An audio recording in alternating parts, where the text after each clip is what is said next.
The Salvation Army asking for your help this holiday season as chapters across South Central Pennsylvania struggle to find volunteers to stand with their red kettles. Fox 43's Robert Stover shares more about the lack of volunteers and what that could mean for people who need the help the most.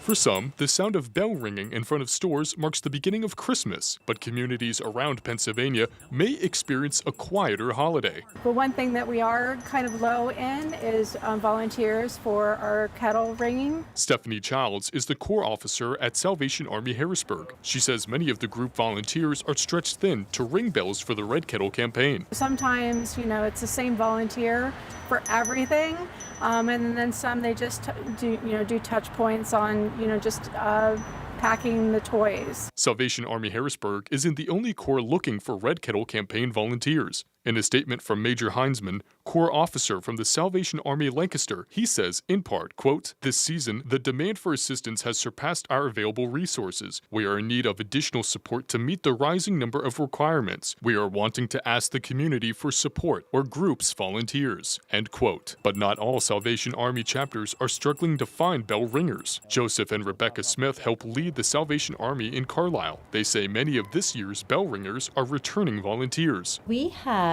probably at least 20 groups that have stepped up to stand kettles so far this year. Smith describes the Red Kettle campaign as one of the most valuable to the Salvation Army. We're able to be in the community. They're able to see us with signs and bells and be able to interact with those people in the community that give. Obviously, if the kettles are down, that means that we have to start making really tough decisions that we don't want to make. To volunteer at the Salvation Army in your area, visit fox43.com. Robert Stover, Fox 43 News.